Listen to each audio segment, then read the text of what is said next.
Hey everyone, Dave Putz from JKP Holdings. Alongside me, Mr. Nathan Turner. How are you, Hello, my man? hello. I'm doing well. How about you?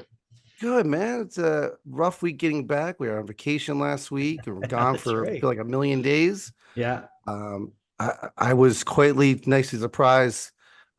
Two of my closest friends surprised me on our vacation and showed up on the cruise ship. Oh, Uh, nice. and it was a shout out to Jack and Tim. It was really nice, right? So we had a good time with the family, got some warm weather, Yeah, and had some good times. So it was relaxing, spending a lot of time with the kids. that's It's always good. good. I had the Yeah. opposite. I had cold weather. I went on a winter camping trip with my son. Well, I hopefully you had a good time. And from the pictures we saw, it looked like a good time. It was fantastic. It was really, he's part of this outdoor education program that he had to apply to get into and all this. It's a really cool thing, but they build quinzies, which is where you pile up a big giant pile of snow and then you hollow it out and you sleep in there. It was really cool. It was just a That's ton of fun, awesome. and I was glad to be part of it. So That's beautiful weather. awesome. Actually, it was just not too far below freezing, so it wasn't too cold. But yeah, Yeah. really nice. Yeah. Well, we're back in the thick of things. We have a Yeah, few awesome things coming up. We are talking to a lot of people before about what we're looking to do with AI and stuff like that. But there's some basics we got to get done too in the space, yeah, right? Um, it's funny, we were at Note Expo back November, and we ran to Debbie, who would be joining us in a few minutes. And we're talking about the fact that bookkeeping is a crucial part of what we do. it's funny. It's one of those background things that you don't necessarily think about, but Yeah. you have to do it. It actually has to be there as part of your business. It's Yes. very important. Yeah. And it's difficult because, what we've found over the years is not every person understands what we do. No, It's even yeah, niche. especially like accountants and stuff. I sat with my accountant when we were first hiring him for it was at least 2 hours, just kind of going through and explaining what it is and how it works and answering questions and informing them till they finally got it to where they're like, oh, okay, I get it. Therefore, Yeah. this is how we're going to set it up. But like it's not obvious and it's not the same as a rental and it's different. So you got to make sure your accountant knows that this is not Yeah. the same thing as a rental. Yeah. Absolutely. Right. And we've been talking about, creating notes and I see Marty chiming in here that he's a CPA, which is awesome, right? Marty, please call us out if we're wrong. We want all the honest information we have. And what we've been doing a lot about is just giving information. Those who are just tuning in, please remember this is will be put on our podcast as well as the YouTube channel, and recorded and everything else.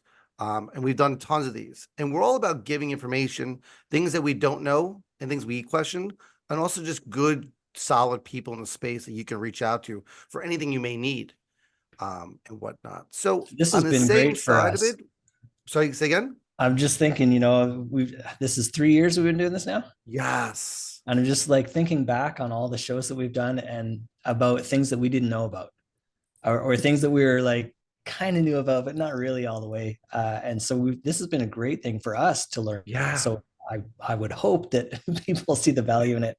There's a ton of information on here. It's been really great to be doing this. Absolutely. And I think some of it, like you said, we're learning is sometimes people don't want to tell people what they don't know, right? They feel Yeah. kind of guilty being honest, which kind of throws out the window for what we're doing because I think that's how we grow. Yeah. What we've learned about in the last 3 years has been awesome. Yeah. And I think the guests we've had are been rock solid. We're really picking on who we have on our calls, our webinars, and stuff like that. And the feedback we've gotten has been awesome. We've seen Yeah. numbers rising. So please share what we're doing and give us feedback on things that you think we should touch upon, and whatnot. So, and then for our guest today, let me give this background for myself. So, I have a university degree in general business management. So, as part of my degree, I had to take two accounting classes. I got D minus and D minus. I barely squeaked by, barely. Yeah. And I remember once, it must have been my second class and the professor, I saw him in the hall and chatted with him for a little bit. And he said, you should really look into a career in accounting. That it can be a really great career. And I said, yeah, because I'm the one paying them. There's no way I am doing this ever. Like it's just not my bag. I really don't like it. And so I'm more than happy to give it to somebody like Debbie or another Yeah. qualified accountant that can look at it and take it over and take it off my plate. Yeah. And yes, absolutely. We want to just real quick, some housekeeping stuff. Me and Nathan are running a private class. For those who are creating notes, welcome to our show. Welcome to our call. If you're watching live or if you're on YouTube, make sure you do all the good stuff and comment and thumbs up. We're running special classes for you guys to learn how to structure notes to make them what book note buyers look for, and Mhm. structure it so you get the most dollar for it. So please reach out to us. Let us know if you need help with that, structuring it. It's not designed for note buyers, it's for note creators. And we've been running that live class randomly throughout the time to help you guys out. On the flip side, how is our DME looking? How's our note conference in May coming along? Fantastic. We're so excited. We've got all of our sponsors are starting to come in, and man, we've got some great sponsors this year and some really great content that we're going to be bringing. I can't wait. It's going to be just a ton of fun. So That's awesome. officially, we were just making some little tweaks to the website before we kind of officially said tickets are on sale. Tickets actually are on sale. If people want to go check it out, we'll be blasting that out early next week to just make sure everybody knows, and grab your tickets early. You can save Yep. $100 if you buy it early bird. And then you've got the hotel rate as well. So that's an additional $200, like $200 total that you'd be saving by buying before April 30th. So I know that sounds like a long way away. It's not. So make sure you jump on that sooner than later. Awesome. Yep, I believe everyone got the link in there. So I know that I don't want to hold our guests, too much longer. So we're gonna bring Miss Debbie in. Miss Debbie's been someone we've known for a long time. I think I got introduced to Debbie 2016. We did one bookkeeping thing years ago. So it's been a while. But like you said before, it is so difficult to understand the space as an investor. If you start taking on the bookkeeping side of it, good luck, right? You need someone who understands it, and also a CPA that really kind of dials in on the fact of what we do, because we're not a traditional investor buying rental properties, right? So if you're creating notes, this is for you. If you're buying notes, this is for you. Most of the people we're talking to who are creating notes are also holding the notes. So make sure you're doing the best of both worlds and make sure your bookkeeping is solid. So Yeah, without further ado, Debbie, welcome. Hey guys, thanks for having me. You're I'm excited to welcome. be here. absolutely. So tell So us a little Debbie, bit about yeah, yourself. How'd you get started? Where are you coming from? Why accounting? I know. So I'm one of those people that love the numbers and, I love the black and white world of accounting. So I've been doing this on my own for about 10 years now. And originally, like a lot of people, I got interested in real estate investing. And so I was going to meetings and groups, and I met a CPA who only did tax returns for investors, and so he had a really large book of business, but he didn't want to do the bookkeeping. And I was ready to become self-employed and go out on my own so that I could kind of do a little more real estate investing as well. And then I got my real estate license. So really, I'm really thankful that we connected and he got me started, sent his clients my way. And that was a great way to get started. And so I've just focused on investors from day one. And I do some of my investors have other companies as well. So I'll do the books for both. But most of my clients are real estate investors. And most do notes, but they have diverse portfolios. yeah, that's awesome. Very good. So when did you get first started in this space? 2014. Okay. Yeah, it was 2014. So, it's that scary transition where I started taking on clients on the side and you want to give up your full-time job, right? And I just took the leap. And as soon as I did that, most of my, most of my clients came from referrals because we all work in these groups and network together, and it just, it just took off from there, and I really enjoy it. I love it, like bookkeeping for me, and a P&L and a balance sheet. It's like my own little work of art. So High five. I'm glad for people like you, Debbie. 'Cause I was laughing when you said you got D-minuses in accounting.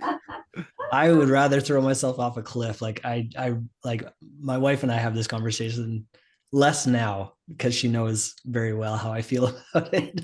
But anytime she comes in for questions, I have to kind of steel myself and say, okay, yep, go ahead, and prepare myself, because I just don't enjoy it at all, not even in the least. Yeah. I think that's a really important thing to share with everybody is, when I start talking to somebody and they need help with their books, and we're just making that connection, I can tell that they really feel bad. Like they almost don't even want me to see their books because they know that it's kind of a mess. And I'm like, I see it all the time. So don't worry about that. Yeah. You're not a bookkeeper, right? And you just don't know what you don't know. Yeah. And, there's software packages out there, right? Like QuickBooks Online and things. And so people, you think that that's going to help you. But you really still have to know the back, what's behind all that and how to code things. And it's not as simple as you think. That, that software is not going to be your 100% answer. No, for sure. Absolutely. You run into so many questions. I know when I first did it, I started doing it myself. I was doing in Excel, then QuickBooks, and then I got to a point where I had a question, and then I realized how deep I was in it and how I did everything else wrong. And I'm like, holy God. Yeah. And it's an undoing process of everything and saying, oh my God, what do I do now? Yeah. And it was a headache. Yeah. And that's really where it starts for me too, because I'll get somebody a random question like, oh, I just need to see if my gain is correct on this. I'm like, okay, well, we have a lot of steps. And that's one of the biggest things is figuring out gain and loss in your books. It goes so many levels deep. I'm like, I can't just answer that question without seeing your books. Yeah. Yeah. So today's topic is all about horror stories, right? I think a lot of people in the space, we want to focus on the investing side, putting money on an asset and making money. That's our focus, right? So for us, they're looking to save a penny. We're taking a penny out of another place. We're really not being the investor. And when it comes down to, if you're taking other people's money, it becomes 3 times, 4 times more responsible to use someone professional to make sure everything's right. You don't want someone to get upset. So we were talking about the top 5 mistakes we have, but what do you think for a brand new investor, either creating a note today, who are probably listening, or buying their first note or going through some training courses? What should they be first doing to make sure they're set up correctly to buy or originate a note in general? So the biggest thing I'll tell people is that you're not buying notes. You're not investing. You are running a business.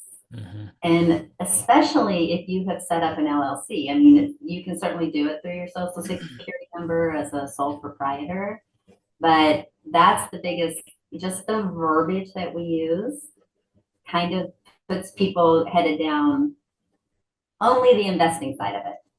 Yeah. You have to have all that knowledge on how to buy, what to buy, and all of that, but that's not running your business, right? So I tell people that, so one of the things I would always do is like, okay, well, when should I start keeping books, right? And you should start keeping books the day you open your LLC. That's the day your business started. Because they'll be like, well, maybe I'll start when I get like 5 notes, or, So just to jump in there right now, I heard the word LLC, right? That's Right.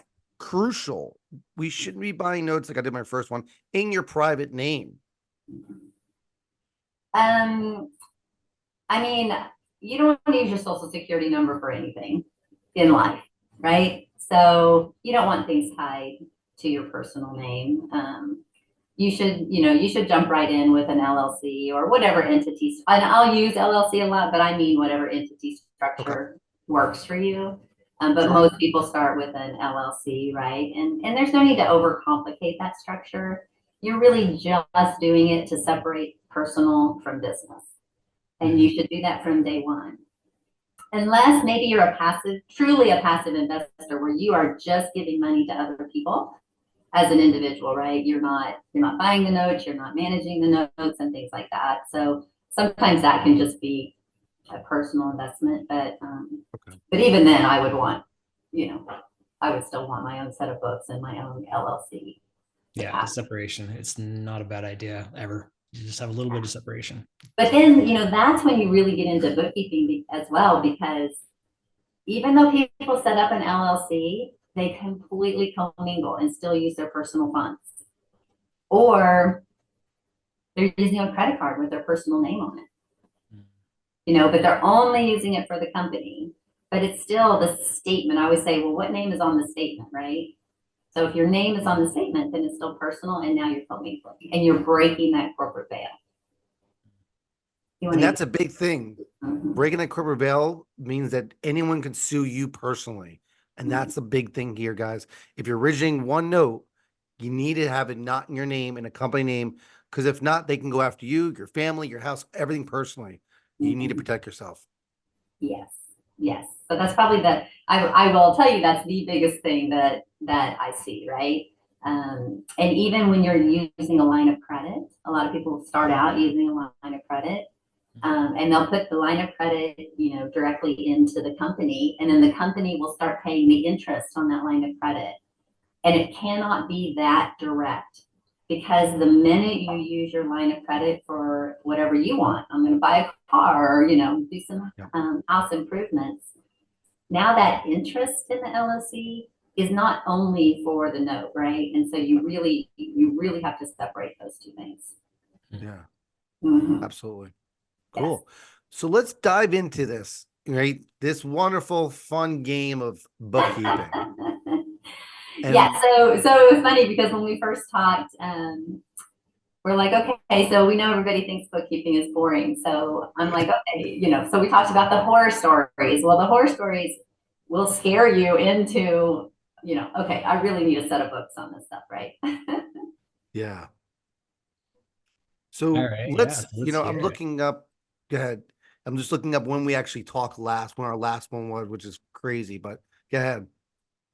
Yeah, I'm curious. Get into this. Like, what kind of horror stories? What can happen if we do this wrong? So I had 5 examples of how not having a set of books. So I have another screen over here, just so you'll know. So I was going to kind of go through those, and it all talks about the amount of money that was lost or maybe even found. And so nothing perks us up more than when we start talking about money, right? Yes. Okay, so nightmares happen when there's no checks and balances in the system, right? And when you don't have a formal set of books or some type of software system, then that's going to happen because there's just a lot of human error. And so the thing I always say is you cannot run a business on a spreadsheet. There is too much human error that happens. Too many things get missed, or things are just calculated wrong. And sometimes they're just not in the right place in the books, right? And so when I sit down to do the books with somebody, the first thing they'll tell me is, okay, I have everything entered. And so we'll go to the balance sheet, and I don't know if you can see these little check marks that have a yellow line, a vertical line. Well, in QuickBooks, you actually reconcile, which means you balance to your statement, right? And so I'll say, okay, well, what's your December statement say? And their books don't match their December statement. Well, that means something's missing, right? So now we know we're not accurate. So this is the importance of having that system, right? Okay, so here's some nightmares. So again, I do the books for my clients, but I also help people do their books. And most of this comes from when I'm helping someone do their books. So, and this isn't note specific, but it's investing specific, but this just lets you know the importance of breaking everything out is what I want to get at. So this was something as simple as, but this would be for notes. If you take possession and then you're selling a property and you get that closing statement, well, we break that closing statement out. Every single line that's on the statement gets broken out in your books. And so I was helping a gentleman break his out, and we discovered that the title company owed him $4,000. And we were probably doing the books like, you know, this was months, 6 months later that I'm helping him, right? Because he got the deposit, but when we actually broke out the statement, the deposit wasn't correct from closing. And so I'm like, okay, well, I'm really off 4,000 here. I don't see what's happening. He's like, I think that title company owes me $4,000. And they did. Mm-hmm. And as a real estate agent, I can tell you a lot of closing statements I see are not correct anyway. But most people are just like, okay, and they just sign off, right? And move along. So breaking out closing statements in your books, you might find some money. Okay, so this is